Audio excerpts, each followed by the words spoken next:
Call the meeting to order.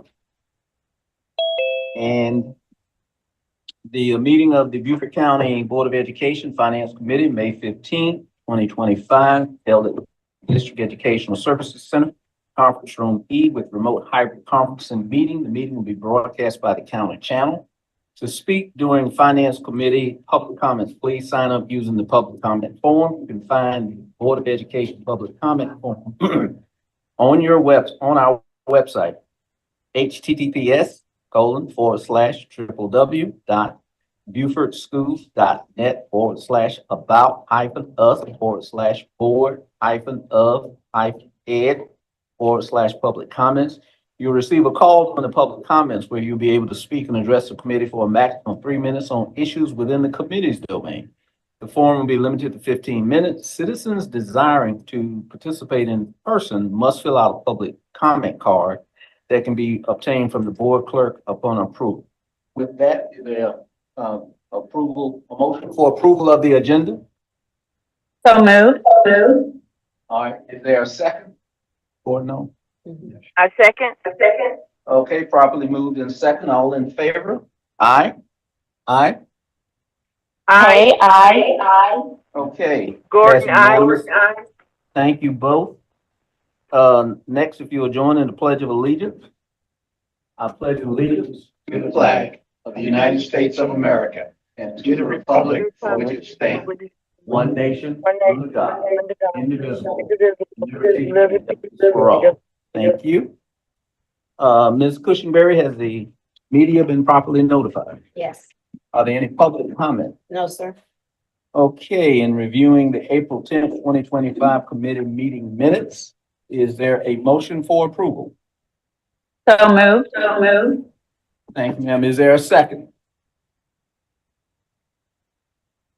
Second. Thank you, Ms. Gordon. Properly moved in second. The minutes have been approved.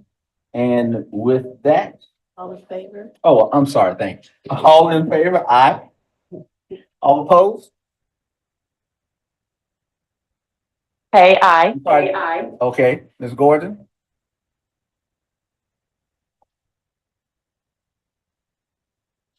Okay, so I'll say aye and it passes. Thank you. All right.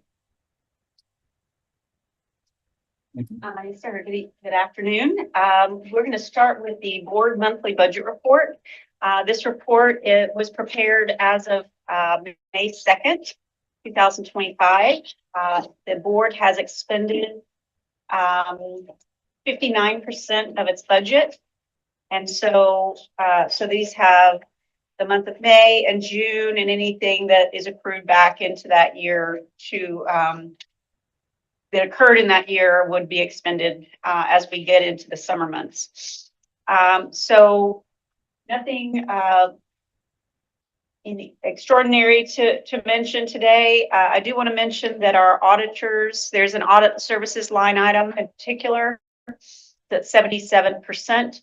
Our auditors have begun field work for the current year fiscal year audit. So there will be services and billings for the work that they're doing now for the audit that will be completed later in the fall and December timeframe. So they actually arrive, one or two staff members will arrive next week, and we've been working on the list of items that they are wanting to sample.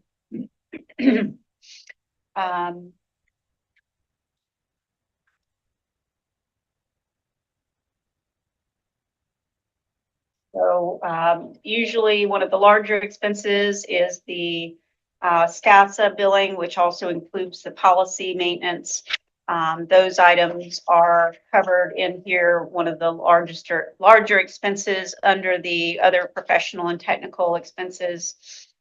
And then we have also outstanding bills from the county channel. He's getting those together and it will be sending within the next week or so. Okay.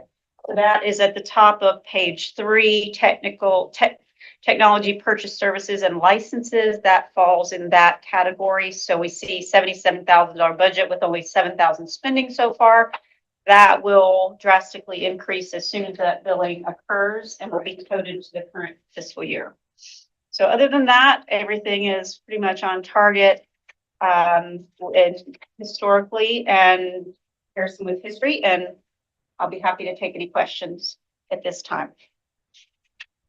Ms. Gordon? Any questions? No question. Ms. Hay? Yes, I had emailed asking a question just because I didn't want to waste time on it. If it was just something I was misunderstanding. But on the very first page, when it goes through, it walks through each of our districts and our budget, our revised budget expenditures, et cetera. District 9 is held at a different level than all other board members. And I could not recall if that had been the prior chair's district and if that is why that amount is higher than all other board members. So I just wanted to inquire about that. District 9 is Stevens. District 9 is Dr. Watts, and the board Okay. chair typically has a larger budget in terms Yes. of. That's what I thought. I thought she was District 9. So I was just asking for clarification on that. In case Yes. anyone else is looking at this report public side and was curious why there's one line that's different than the rest. Thank you. Good question, Ms. Hay. All right, 100,000. Next up is the transparency report, I believe, Okay. for March of 2025. Due to the fact that we've been heavily working on the budget, we don't have a resolution on consolidating the reports or providing a simplified, more visual version yet. So we'll be continuing to work on that or be able to address that a little more as the budget finishes, as we complete the budget.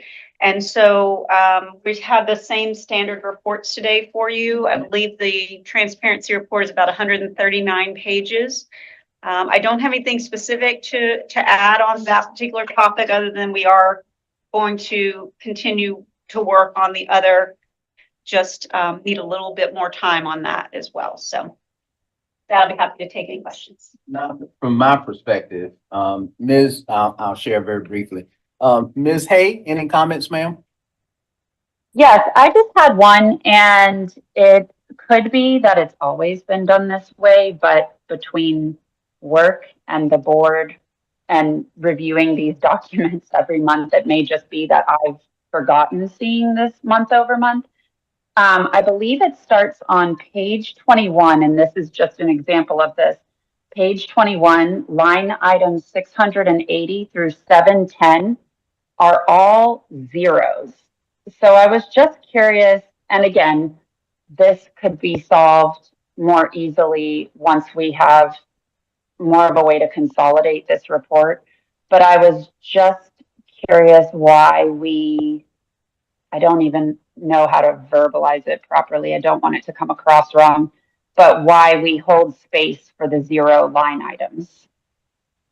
A standard template that has every school listed and only certain ones, and she fills in certain ones to apply it to. Yes, Okay. yes, and there's an encumbrance. So due to the volume of transactions that we code to every single school, multiple locations, 30 to sometimes 40 location codes, many of our bookkeepers or staff have a template where they list every single school, and when they have a purchase, they only populate the fields that have an actual expense. So I believe, and I will verify this before the next meeting, I believe this is part of that template where they're uploading so they're working more efficiently by uploading a template and allowing the system to populate all of the schools with a number, but those who didn't happen to have an expense that month were zero. So Charlotte Waskowitz is a great staff member in technology, and I will verify that with her. But that would be one of the reasons why we may show a zero transaction, because it was uploaded as a massive file and uploaded into the system. So I will verify that before our next meeting, or either by email to the whole committee, and make sure that that is the case. or explain otherwise. Perfect. Thank you. Thank you, Ms. A. Ms. Gordon, any, questions or comments, ma'am? No, that was a great question. Thank you. Yep. Moving right along, ma'am. The monthly $100,000 report, we have the consolidated report here, without the details behind it. These are any vendors who have a total spending for the month over 100,000 or more. So we have a 2-page report that consolidates this down.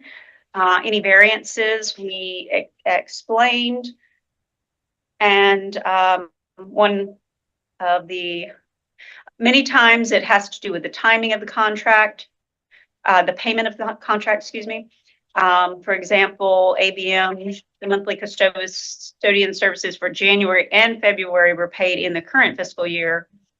But the prior fiscal year, only the month of March was paid. So it depends on the timing of when the invoices come in and the payment goes out.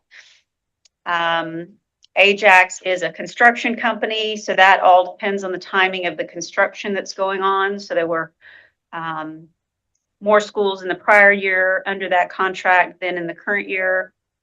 And then Applied Data is our main laptop vendor where we purchase HP, Hewlett-Packard computers. We did have a large purchase recently, and although it's not as large as last year, but usually we do buy laptops in the spring, and we made sure that it was particularly timely this year because of potential tariffs. So that we would incur as a result of that. Beaufort Jasper Ace, we paid February, March last year, or last year we paid March, and this year we paid February and March at the same time. We are now making Beaufort Jasper Ace electronic payments, so they're EFT, and so they're processed faster and toward the beginning of the month. So we're doing things a little differently there to make streamlined so that we're not having a staff member run from Ridgeland to the bank every day, or to the county treasurer's office, or to the bank in Beaufort once a month or twice a month, once for the Beaufort check and then once for the Jasper check. So we made those electronic funds transfer and have asked Jasper County School District to do the same. So we're modernizing that process as well. So Can I just ask, let me ask, Ms. Hay or Gordon, any comments? I just have one to make, but I'll wait for the two of you if you have one at this juncture. No, sir. No, I'm good. I'm good. I really applaud the, basically going electronic on that interface you do for Jasper. I didn't realize how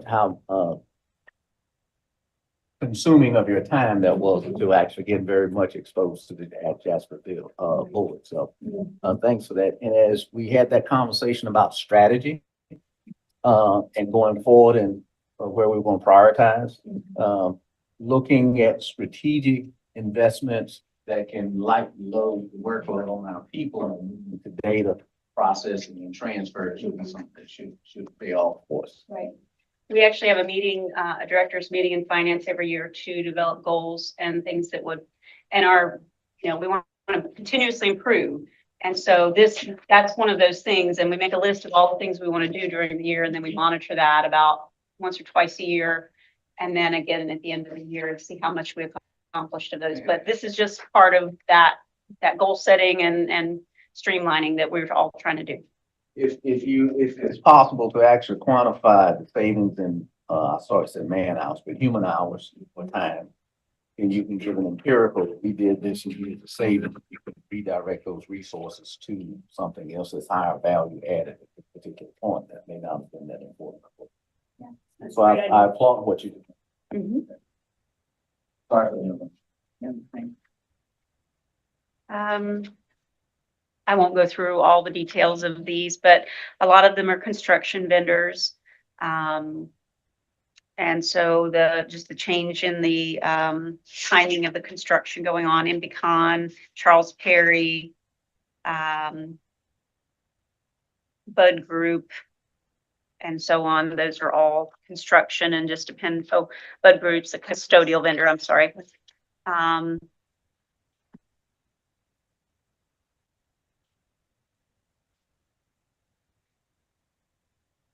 Just So no real detailed question or comments from my area. But again, I'd be happy to take any questions.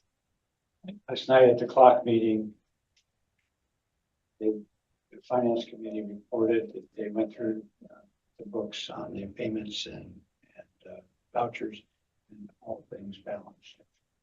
So Oh, that's Rich really, Tisler reported oh, clock committee, Clock gotcha. the clock. Just to verify your piece on village and so on. And also reported for the first time, we are ahead of the cash flow Oh, my goodness. for the first time. And they said that was because we have become more efficient in processing paperwork from the vendors. Outstanding. So that was a kudo that came out Project Mates. last night. Yeah, Project Mates is the new software they have, so they're able to get real-time data more accurately there, and we were able to electronically approve pay applications and amendments, no matter where we are. We can access it from our phones, our email, and so we can still keep track of, where all the documents are and efficiently move them through the process a little faster. And that's in conjunction with operations group. Yes, Correct. yes, they initiated that. Will you sort of, at the next board meeting, consider jointly talking about that type of improvement, or is that something you want us to shy away from? Well, it would be, Mr. Otting's, department really initiated it, and I, was only involved because I insisted on an accountant from the very beginning of our referendum projects, insisting on an accountant being a part of their team and to be monitoring every single pay application and all the details and sending back, monitoring the payments. So I was involved in helping hire the person that works for Heary that was initially the person who implemented and brought forward this Project Mate system, and she was one of the key implementers of the program. Lori Wilson is her name, and but it has tremendous benefits. So that would be something Mr. Otting, if I don't know, and his staff would be able to do that. Would be Yeah, it's, we can certainly comment on what benefits on our side. or even for the visual, if you confer with Mr. Otting before, and maybe when it gets to that point, the two of you up there and explain how you collaborate.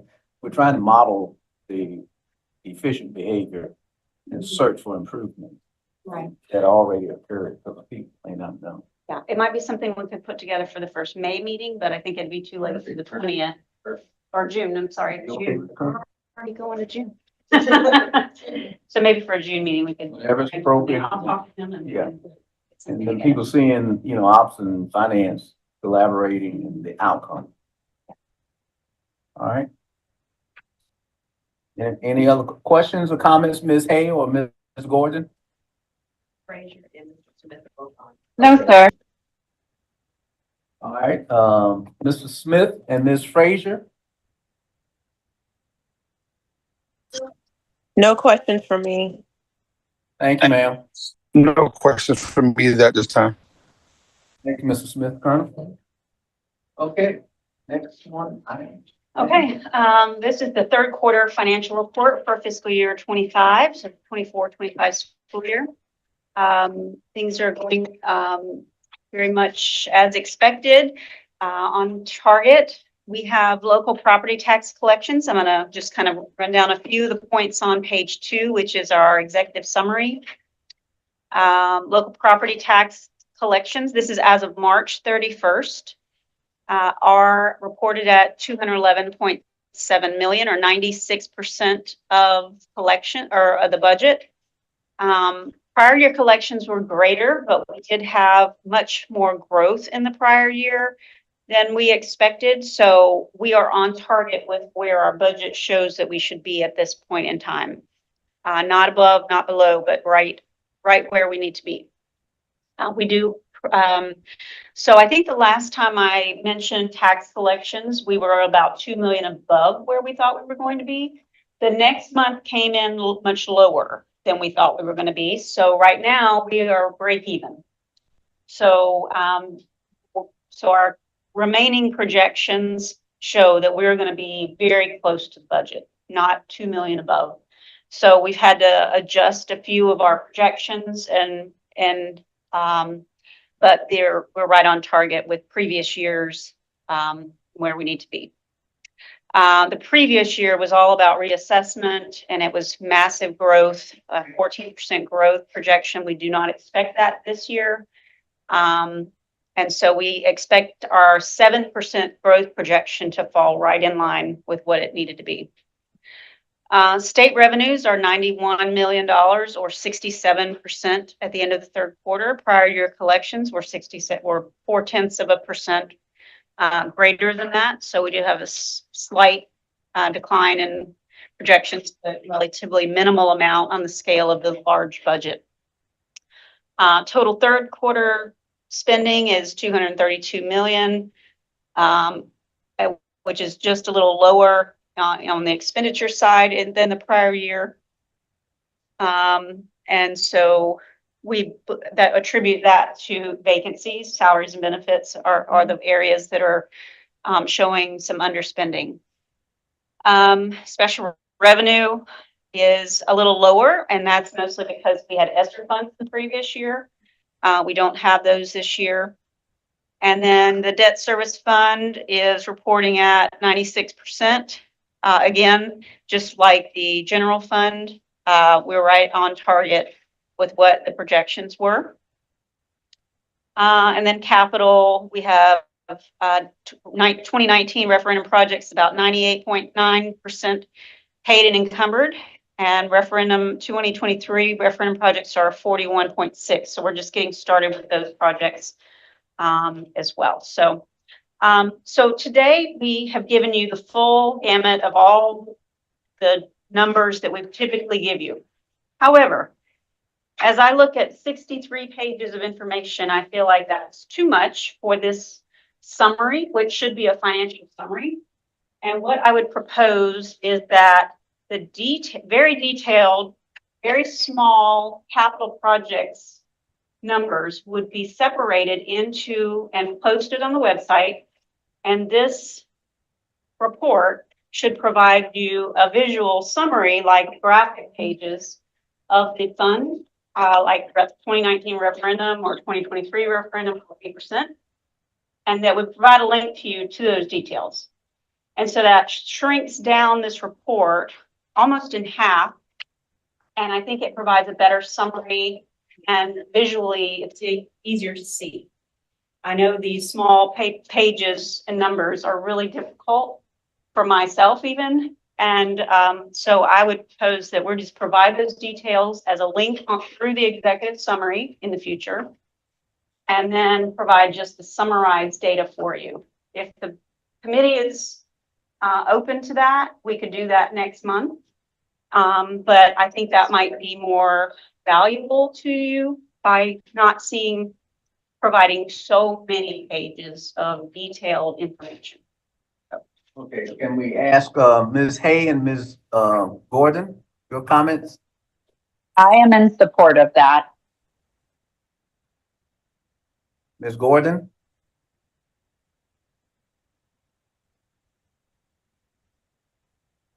Okay, Mr. Smith and Ms. Frazier, and then we'll come to Colonel Geyer.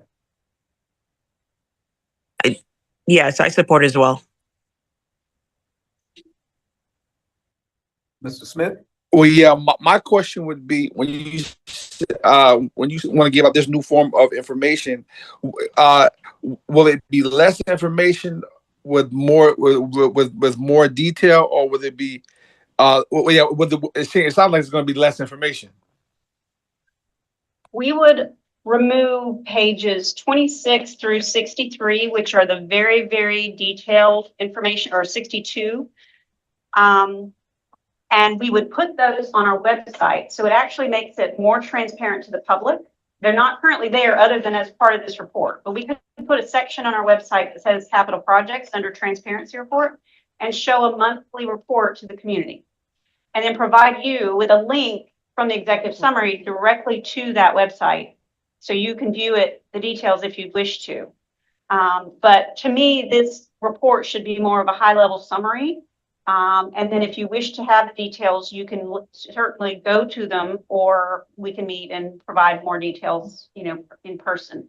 So you still have the same amount of information, just accessed a little differently. Well, and to me, I think that's what a lot of uh places are kind of well, I think that's what some places are trying to get to and I don't think that people are liking that, because sometimes the breakdown, if you're going to still get it, then I don't see what would hinder you from continuing to still bring it. If there's a question, then the question be asked. But if to give us the link to that, I mean, to me that's no different than giving us the answers. So I mean, to me, I don't see if it's not broke, then why fix it? I mean, to me, it reminds me of the graduation situation where we were trying to change those graduation dates. So I mean, to me, I don't think that this is broken. So I don't really see a need for it. That's just my personal preference on that. Thank you. Thank you, Mr. Smith. Colonel? I don't have a question about or a comment on that. I think it's fine to amalgamate data that way, because people that really want to know, want to get to it quickly. And rather than go through page after page, they'll be able to itemize and say, I want to know about this project. And a relational database will bring that up. So you don't have to scroll through these small numbers to get it. I do have a comment on the overall, one page of the overall report when you get to it. Okay, so then it sounds like among the members of the finance committee, I agree. I'm willing to move forward with that, especially in view of your effort to go to the exception report, which is going to allow us to identify very quickly visually, and then we can go there even if we haven't already done so. And I think that provides the transparency that the public wants to see. And also it helps us maintain our oversight, discipline oversight. And Ms. Hay put in that the public wants the transparency. Yeah. Yep. All right. Okay. Colonel, you had something? Yeah, page 24. Student activities, $12. This bothered me. It's bothered me for some time. Is I have two high schools. Hilton Head High School with a fund balance of $543,645, and Bluffton High is $533,546. Now, you look at the other high schools, they're about half of that, and Battery Creek is about less than a quarter, almost 10%, a little more than 10% of that. I find it very difficult to believe that those two high schools don't have things that support their students, that they're not spending that money. That money is sitting there and is not being productive. And, I just question that. And that has been this way now for 6 years. It's not like this came up overnight. But I would suggest that the committee reach out to the principals of those two schools and say, what are you doing with this amount of money? You can put an electronic scoreboard in to match the scoreboard at Battery Creek High School for $300,000 and still have more than some of the high schools. But do something with this money. That's opportunity costs are lost with that amount of money. And I'm sure there are something that their students could use that money for. Band, I mean, they have unlimited possibilities to use that money. And I just can't believe that they don't have a use for it. And if they don't, then I would suggest they get redistributed to those that don't have the money and say, use it or lose it. Because it's not fair.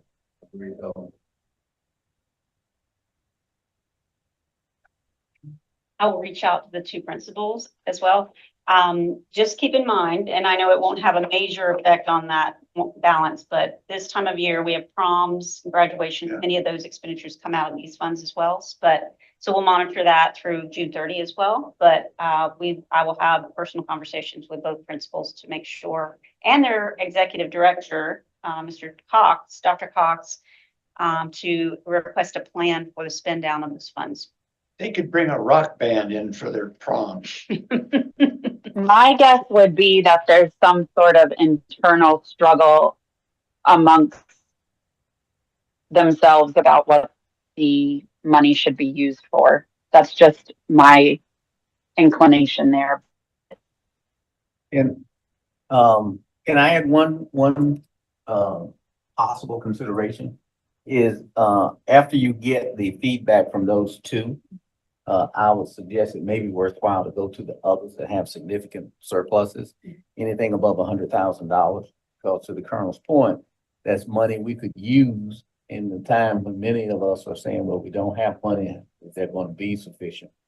And, if you compare it versus last year, that whole cycle, which I know you've done. Well, the beginning balance is there that shows the end of last year's, but I can show a multi-year ending balance and see how that progress has occurred. And then that I think fits very snugly to what the Colonel is seeing and suggesting. But those two with the most massive over the plus, they won't feel persecuted and the others will hear that it's coming their way. Is that fair? You okay with that, Colonel? Ms. Hayes, Ms. Gordon? Yes, sir. You catch now.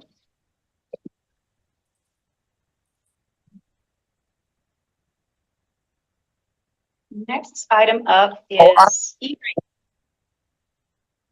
Well, I do have a question. What all could that money be spent for? Let me suggest that as part of the inquiry to them is they put some exercise into how they could spend that money.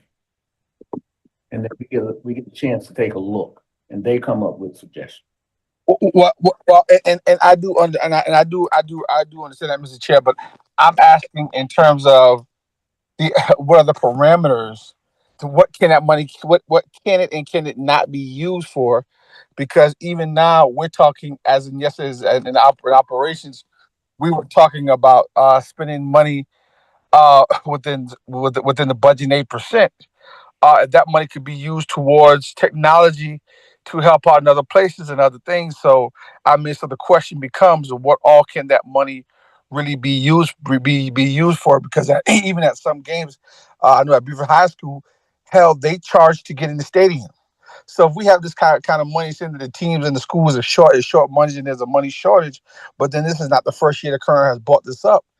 And we come here and we have things like this right here, then this is, to me, this is concerning, and it does, it does appear to me that once that those conversations are had, that this may be something that need to bring back to finance, so that we can understand exactly what is going on, because a lot of parents have brought things like this up to us. Okay, so I think what maybe we can ask CFO to do is what we just said, which is to ask them what are ways that they would like to spend the money and then compare with the current regulations and guidance as to what's allowable current. And then if there are things that come up that we as a board and as a committee and a board decide, then maybe there are ways for us to make a suggestion. So thank you, Mr. Smith. Good point. Thank you, sir. E-rate authorization. This is a standard approval that we request each year as we get ready for the E-rate category 1 application. I can. Okay. Yeah. I'm going to turn this one over to Ms. Phillips today. She is over. We have one employee who part-time does E-rate and the rest of the time has other duties, and she oversees that role. So I'm going to turn it over to her to give you a brief summary today, and we have a requested motion at the end for the authorization that will then go to the full board. So the E-rate program is a federal program that ensures connectivity for areas that don't necessarily have it otherwise. It's overseen by USAC and the Federal Communications Commission. There's two categories of funding. This one is for category one, which is our services. It's the Hargrave WAN. And it's an 80% reimbursable category. So of what we will be asking for here for the reimbursement, we'll get only an 80% reimbursement of the around $500,000. This has to be the Federal Communications Commission requires that this goes through the board so that it can be printed and sent in with that reimbursement request. That's basically what this is about. Okay. It's about the same amount. We get it every year. We get about $500,000 in the general fund every year, and this is spent out of the general fund for the wide area network or internet.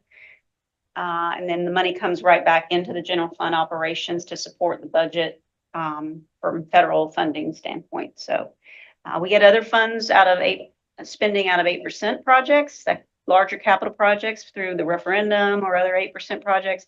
And those funds go back into capital to help support that program. So we spend it and receive it back in the same areas that it came from. So just looking for your approval today to authorize the filing of the just funding year 25 applications. Just go to the full board on Tuesday. Yes. Okay, so it's a recommendation to move to the full board. Okay, Ms. Hay or Ms. Gordon, would you like to make the motion? So moved. Okay, is there a second, Second. Ms. Gordon? I second. All in favor? Aye. Aye. Aye. Hay, aye. Okay. Gordon, passed. aye. Thank you, ma'am. Thank you, Bill.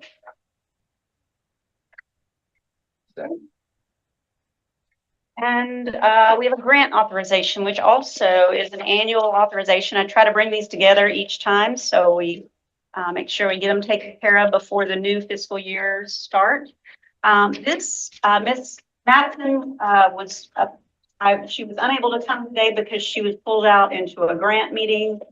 We have a grant that monitoring and meeting communication that needed to occur. So she would have done this today had it not been for that. This is a resolution to authorize the superintendent to apply for, sign, submit, and administer grants. And that regulation is pursuant to Department of Ed requirements, and that the Board of Education shall annually approve a resolution authorizing such any agreements that are related to grants. And now we're requesting that for a motion to allow the for the Board of Education, or to recommend to the Board of Education to authorize the superintendent or their designee to apply for, sign, submit, and administer federal, state, and local grant applications and any cooperative agreements for the 2025-26 school year. And I think we have we missed, yeah, that's correct. Got it? Yes, sir. Okay, Ms. Hay or Gordon, you hear and see the motion. Would either of you like to proffer that motion? So moved. I second. Gordon second. Properly motion and second, moved and second. All in favor, aye? Gordon, aye. Hay, aye. Aye. All right, next item is update on federal changes. We have two main items that we are actively monitoring, and they're not federal funding cuts for any reason, but they are delays in even funding authorizations from the federal government. One is the Magnet Schools Assistance Program. This is commonly known as MedTech 7. This is the first first Magnet Schools MSAP grant that we received. This one would be on the northern side of the county. The newest one is on the southern side of the county, and it does not apply to this funding delay. That one has already been authorized. The new one has already been authorized.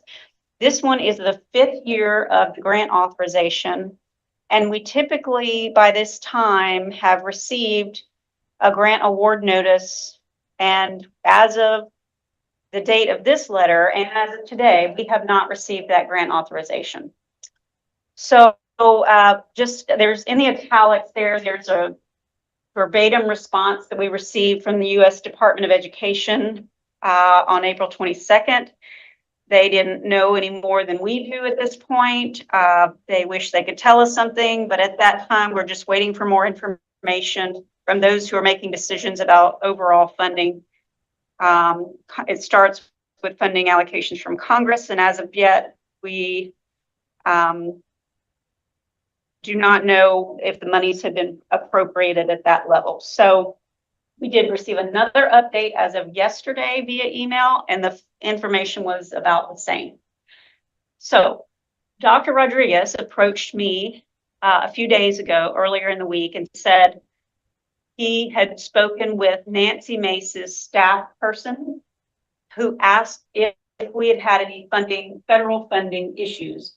And he was going to check in with me. So, and I have provided him this sheet today and provided the updated email that we received yesterday and indicated to him there is a problem or a delay in this grant authorization that we need to resolve because there are full-time people in this grant, a few, and there are programs that we were going to do over the summer, and there are ongoing expenses of the program. So we are in a point now where we have to either stop all of that funding locally, or we get authorization, we get some pressure at the federal level to get this authorization. So he will be speaking with staffer now that he has this information and pushing that through the legislators at the federal level.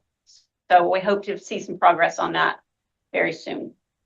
But Ms. Mace was not aware of any funding delays for our behalf, but she will be once he is able communicates back with them. So he's on it. You've seen this. Any comments from you? This is noise level in the Department of Education, what they're going through. Mm-hmm. I would not be surprised if this falls through the crack. So I hope we are not already spent any money in this. That's what Ms. Mattson is discussing with Dr. Stratus as we speak today. Let's not.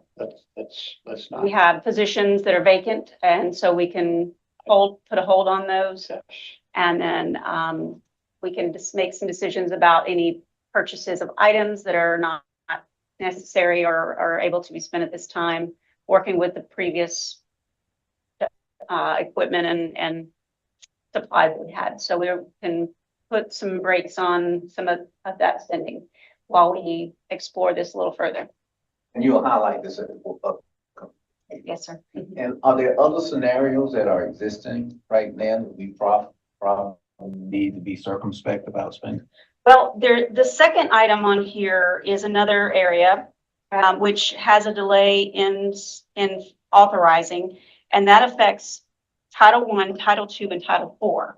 So those are probably Title I and Title II, or Title I is probably about $5 million a year. Title II and Title IV are smaller, much smaller. But those are ones that we're watching. So the preliminary planning amount for the ESSA programs, ESSA programs, are in those categories. And that we typically receive an amount the 1st of May, but as of the 8th of May and as of today, we still have not seen any allocation amounts. So again, that one relies on Congress passing a resolution. And so we will be looking at those areas as well for what our plan is if we have not received allocation or authorization within the next couple of weeks. Can I ask another just follow up? Would it be prudent to, at the outset of the sort of question of whether or not funding would be affected at the federal level? You came up with 27 million, which was a good job of identifying that. Would you want to go back now and take a look at these programs, the other $700,000, and refresh that amount just in case it's at risk? Would that be worthwhile? Sure. Willing to do that? Okay. Ms. Hay and Ms. Gordon?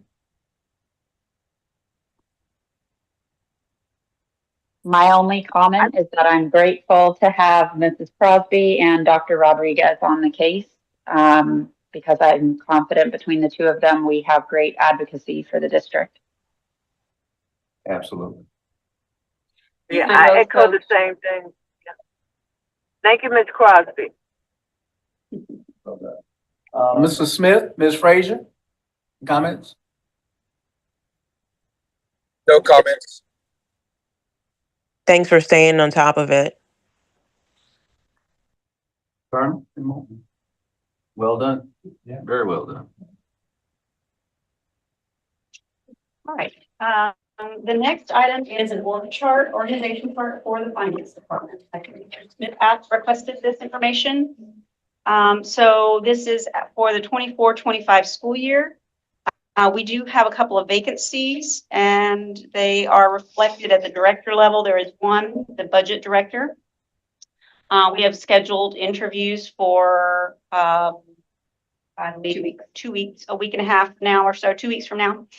And then we have a vacancy in the procurement office, the procurement specialist 2, and a Title I coordinator. So we have currently 3 vacancies.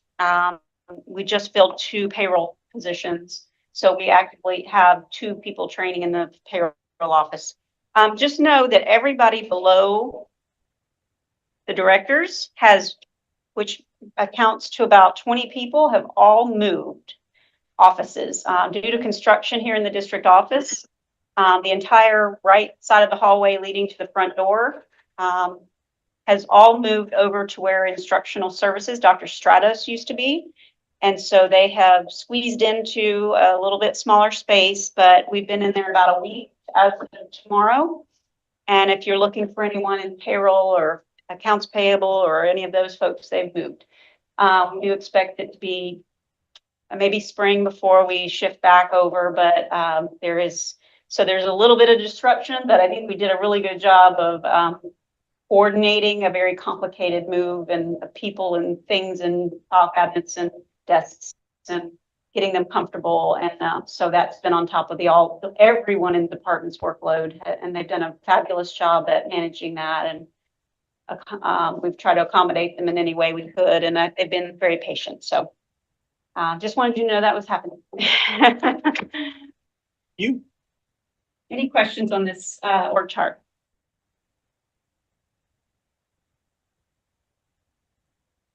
Okay, hearing none. Comment. Oh, yeah.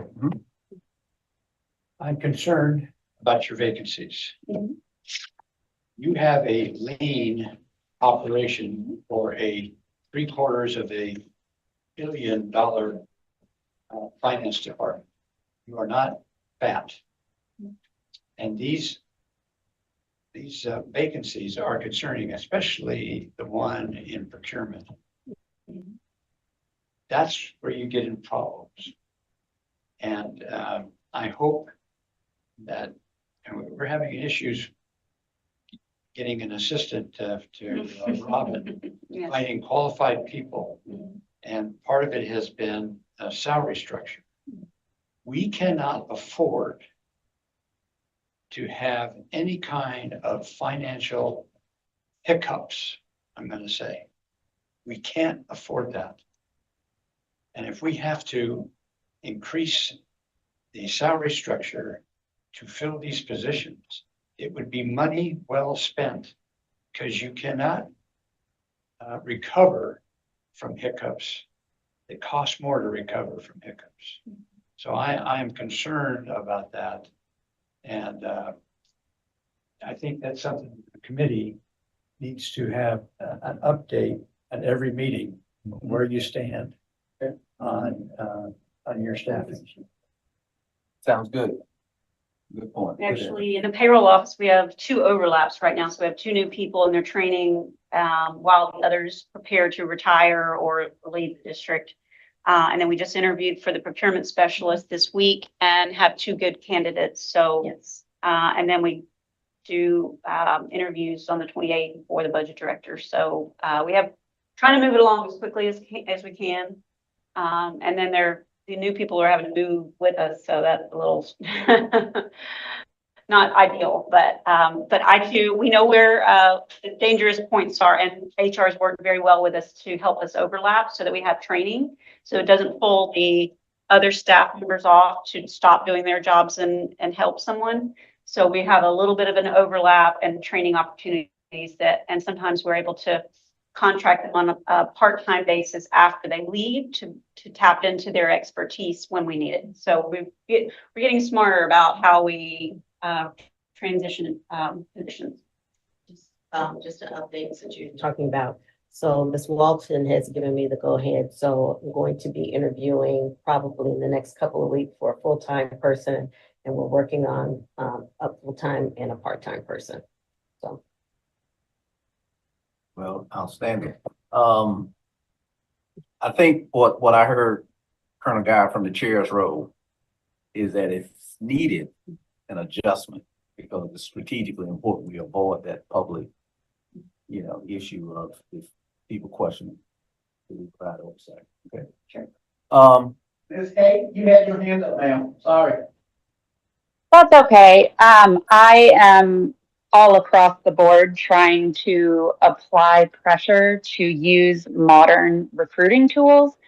And it was recently brought to my attention that we are not utilizing amazing tools such as LinkedIn online, which is where a lot of financial accounting type of personnel would be looking for jobs. And currently, our LinkedIn profile on the internet shows that Beaufort County has 0 available openings. So I'm just airing this in another meeting to try to apply more pressure to use modern tools in finding the employees that we need. So let's, yes, ma'am. I was just gonna say, we do use Indeed, but I have not seen LinkedIn connected to our HR department yet. So let's use that as a topic so we can have a gentle conversation, right? But public about, because we want public to know we have openings that people can apply to as well, right? How do we actually spread our, as Ms. Hay is saying, our solicitation models to get people where we're hiring in certain areas? You folks are doing a good job, no question there. But in these tight times of uncertainty, we need to adopt different methods. And you're doing that, but you give encouragement to go even harder and faster on it. Is that fair? Mm-hmm. Thank you, Ms. Hay. Anything else from anyone on that topic? Okay, hearing none, electronic payment transfer. So as one of our many efforts to improve efficiencies and work smarter, not harder, we are embarking on a project to all travel reimbursements to an electronic status. The board has actually, it's been the pilot project, and I have as well. I insisted that I be linked into that as well because I need to know what you're seeing. So I had to travel to Colombia last week, and I received a reimbursement electronically in my checking account. However, I did not see a direct deposit or a pay stub notifying me of what I was being paid for. And I was alerted to that because my husband, who is at the county, also receives electronic payment. But so I wanted to make sure that we were seeing the proper things that we were expecting. So I did not see that pay stub. And so I contacted Ms. Mock and our director of finance, who's in charge of that. And that is a behind the scenes transaction that she wasn't aware that did not occur. And so she has now contacted our vendor to ensure that that pay stub is going out. So she asked me to check with a couple of board members where we were piloting on, and they did see, they said they saw that it said SCASPA. They were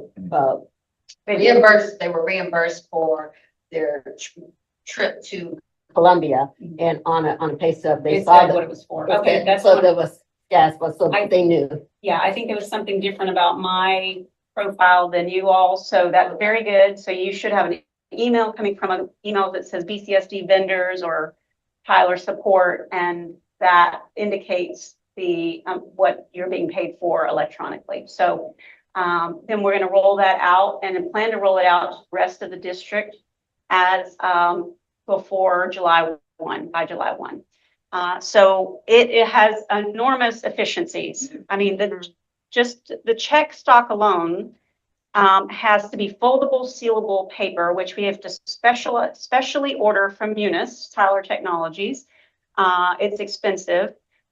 The toner, it saves toner. It saves the folder sealer, which we've been having problems with. There's a massive $10,000 folder sealer in our offices, and sometimes it goes down and we have to go to the county to go fold and seal checks. So gets rid of most of the checks in the district. I need to find out exactly how many travel checks we issue, but it has huge amounts of efficiencies because it's an electronic transaction now. Saves enormous amount of time, paper, and printer usage and toner and that sort of thing. It minimizes the errors of where the checks actually end up. It minimizes the fact that it can be stolen or misplaced or delayed in being able to process it with a banking transaction. So there'll no longer be the days of the check having to be voided for not being able to deposit it. It would immediately move into your bank account the day that we process it. So it's very timely and efficient for everyone. So we have a training plan once we roll that out to everyone, just some simple instructions, but it's pretty self-explanatory. And as soon as we resolve this one issue, making sure everyone gets a pay stub, then we'll be able to actively move forward with the implementation of the plan. So this came about because we have actually a very long list of uncleared checks in our accounts payable office. And we have to keep those on record for 3 years. It's come to my attention. And then after 3 years, we must move it to the state in an unclaimed fund status. So any that are still on, we can reimburse and replace the checks. If it's in the last 3 years, we'd have to research to make sure it hasn't cleared and so on, but we can reimburse that. But this will eliminate any future new checks on the point of travel, and they will automatically be loaded into the bank account. So massive amounts of efficiencies, and we've been wanting to do it for a while. So we're going to push hard on getting that done by July 1. When you roll it out, you need to talk to the people that use it a lot, people that travel a lot. We had the same issue when the military changed that. And the unit that I commanded, we traveled a whole heck of a lot. And what happens is, especially for people that are kind of living paycheck to paycheck and trying to keep their checkbook balance and so on, you've got funds that come in at different times, and you have bills that come in for your travel at different times. What we finally determined is that people that travel a lot, that they send their travel pay to a different account, a different checking account.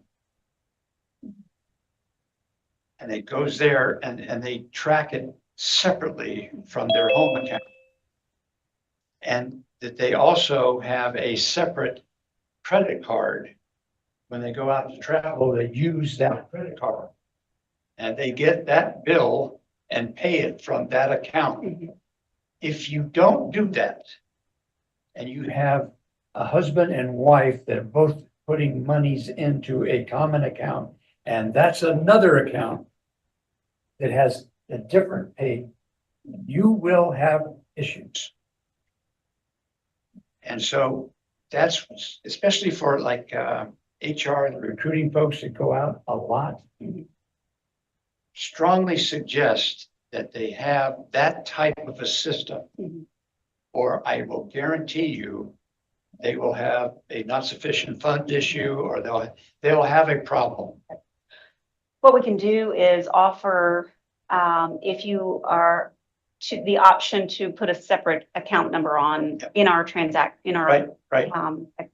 in our system. So we can use as, instead of using the primary one where the Right. direct deposit Right. payroll goes Right. to, we can offer an alternative bank account and we can update that Because with the another travel account. goes to that. Yes, very easy. Right now you have two, you have your primary and your secondary. So, and right now you have two. So if the board. This is actually in a different file. It's in the vendor file as opposed to the payroll file. The payroll has a primary and a secondary, but we can put anything In the vendor. in the vendor file, a totally separate account number in that. See what happens when you were doing checks.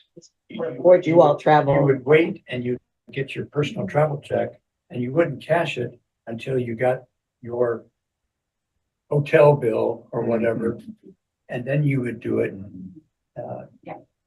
And that's the way they kept track of that when that system was in place. But when it's coming in and you don't know when it comes in, you do get, I got the notification that it was put in there and I checked it and said, oh, that's my travel. And I understood it. So We you, can also always offer that as an option and we can go in and make a modification to the vendor file. Yeah. When we just need documentation to back it up with a direct deposit device or, not a direct deposit, It's a, direct Authorization for deposit deposit. confirmation or something like that, that you can print off of websites or the apps. We can do that. Yep.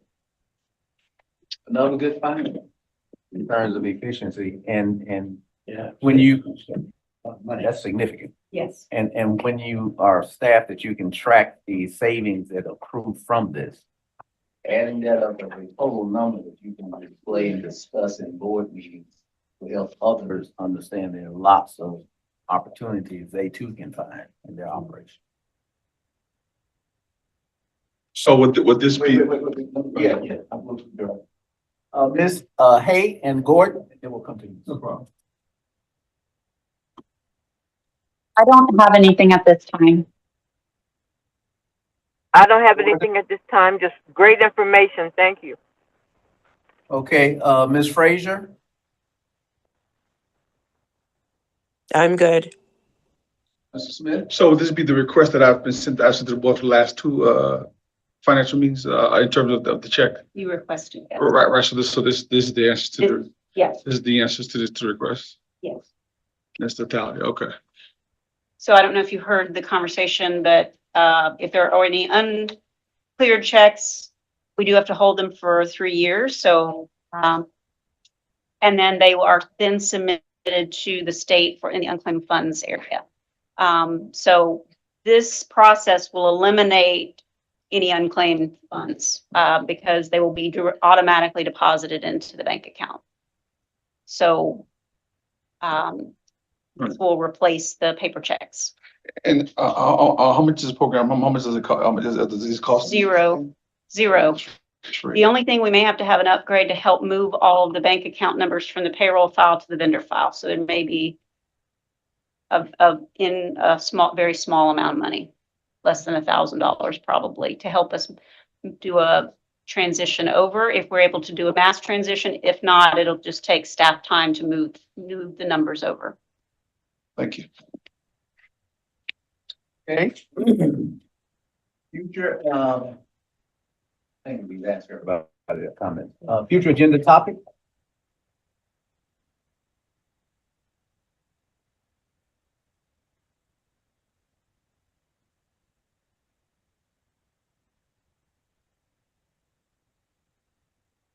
Is correct. I do have a wellness committee. Preferably can put a wellness committee update on that. And we may have SS 42 to go along with that administrative rule.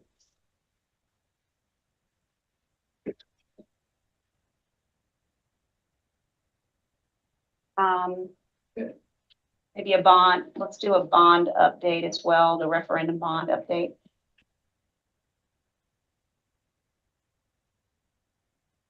Okay, And federal programs update.